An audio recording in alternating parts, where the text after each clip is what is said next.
Welcome back to our YouTube channel. Good morning to all my brothers and sisters around the world. God is good all the time. Our topic today, atong pagaisgutan, mao ang pagka matinud-anon o pagka matinumanon. Faithfulness.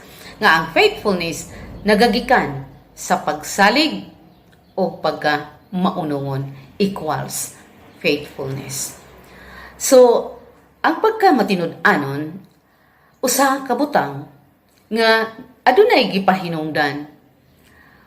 Maunungon, kasaligan, masaligan, ngadto sa Dios, sa asawa, sa bana, ug sa mga friends, o sa atong mga mission, o sa atong mga bokasyon dinhi sa kalibutan.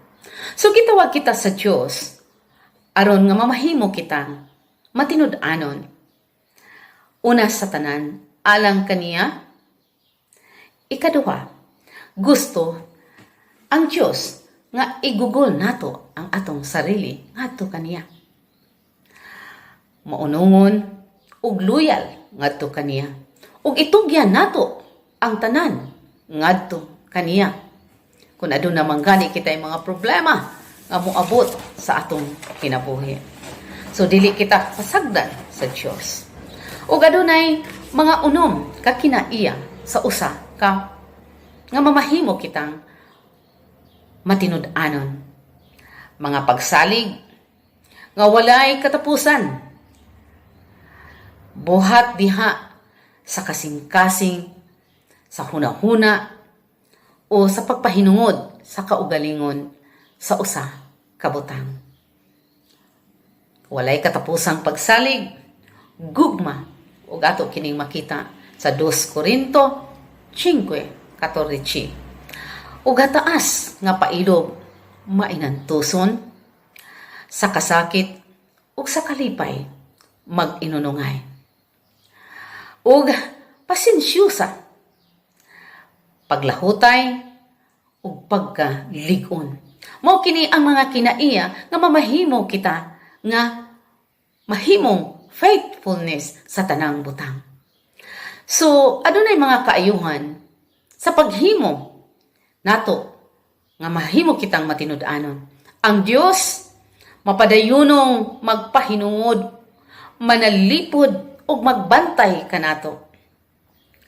Ug ang mga saad sa Dios iyang ihatag. Dili kita gutumon kun siya ang atong unahon. Panalanginan sa Dios ang mga tao nga matinud-anon.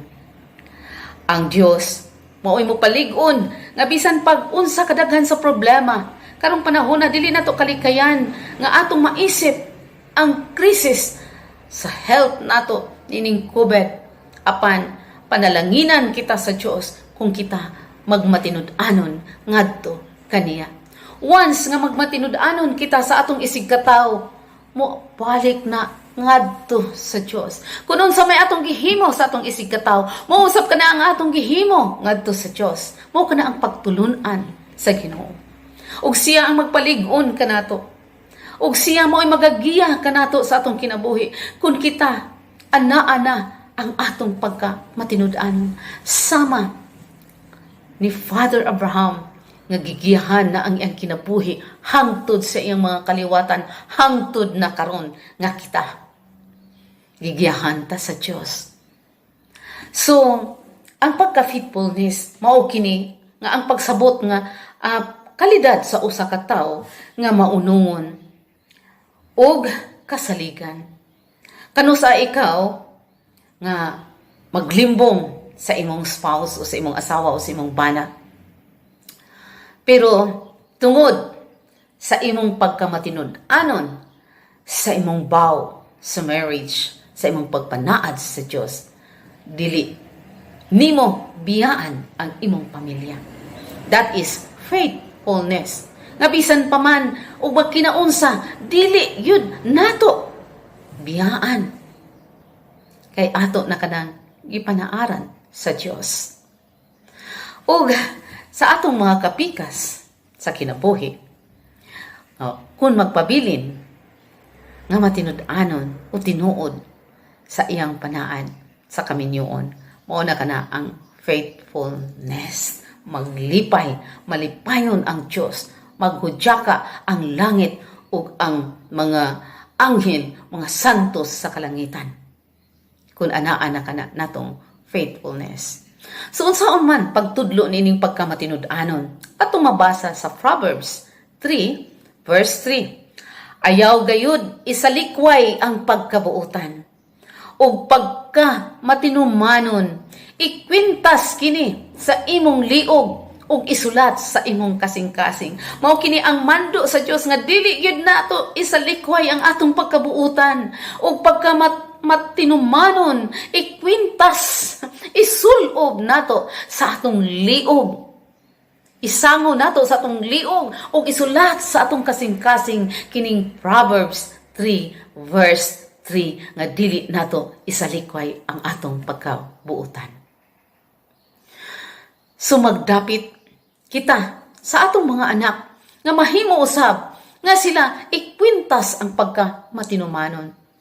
Kauban nimo mga ginikanan nga ang mga beads o ang kwintas nga ikaw mo'y muhimo niini nga makig-istorya mahitungod sa Dios. Nga adunay ikay panahon nga sa Dios nga matinud-anon ngadto sa imong pamilya. So kitang mga ginikanan ato kining itudlo ngadto sa atong mga kabataan. Una diha sa pamilya kay mo gawas kini sa tibuok kalibutan. So diha sa pamilya unsaon man nato pagkakita sa pagkamatinud-anon? Una, nga ang atong mga paghahimuon alang sa pamilya. Nga luwas sa usa ka lugar. Nga atong tan-awon lantawon ang atong mga anak, bana, asawa, anak, nga anaa ba sila sa luwas nga lugar. Unsa mga luwas nga lugar? Number 1, nga atong itudlo ug ipakwintas usab sa atong mga kabataan ang mga pulong sa Diyos. So, ayaw pud itandi ang imong mga anak nga kini sige kuan ang kamagwangan buutan kay ni kining kuan. No. Dili day nato itandi kay iya-iya ang mga kabataan ug ato lamang kun unsay mga kakulangan sa atong mga kabataan atong giyahan kay mao kana ang atong mission, mama ug papa. So, unahon gyud ang pamilya. Nga magsugod gyud ta sa pamilya sa pagtudlo. Kay lisod man nagtudlo ta sa uban, apan diya sa atong pamilya nagkagusbat. Unay mo ingon na po ng uban, maayo man lang kamo istorya sa gawas, pero ang imong pamilya nagkagusbat. So unahon nato diha sa pamilya. Kung dili nato kaya sa atong kaugalingon, dili man gyud nato kaya, naay Dios nga atong pangayuag panabang nga tabangi ko Lord nga kining akong pamilya maduol nga na kanimo nga ikwintas ang pulong sa Dios. So tudloan nato ang mga kabataan unsay atong itudlo sa pag-alagad sa usag-usa. Mao kanay atong ipakita ngadto sa atong mga kabataan kay mosunod usab sila nga moalagad sa usag-usa nga andam silang mohatag sa ilang kaugalingon ug hatagan og gibug-aton ang imong pamilya kay kini mao ang mithi sa imong kinabuhi. Gihatag kini sa Dios kanimo aron sa pagtabang kung kinsa man ang anaa sa kahuyangan, kakulangan sa paghigugma o sa pagduol ngadto sa Dios, atong tabangan balik ngadto sa Dios. That is faithfulness sa atong pagka mama, papa o mga anak diha sa pamilya. So mga kaigsuunan ko ni Kristo, lisod kaay ni buhaton ang pagkamatinud-anon kung kulang kita kahibalo o paghigugma sa Diyos.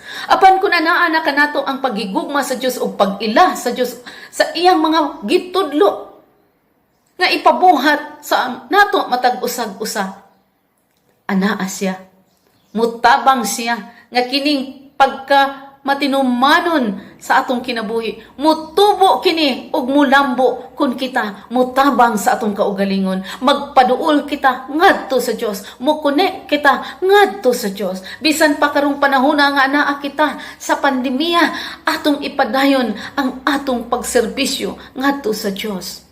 Sa atong isikataw ngadto sa Dios. Kay miingon ang Ginoo, kun unsa imong gihimo sa pinakaubos nimo nga igsuon, mausab kana ang imong gihimo ngari kanako. So kun ang tanang mga tao naggusto nga magtuon sa pulong sa Dios, sa mga gisugo sa Dios, wala nay problema ang tibuok kalibutan. Andam nang mo share sa matag usa. So mga kaigsunan ko ni Kristo, atong paningkamutan nga kining faithfulness moabot sa tong kinabuhi kun kita muduol ngadto sa Dios. Maayong buntag ug daghan kay salamat mga kaigsunan ko ni Kristo.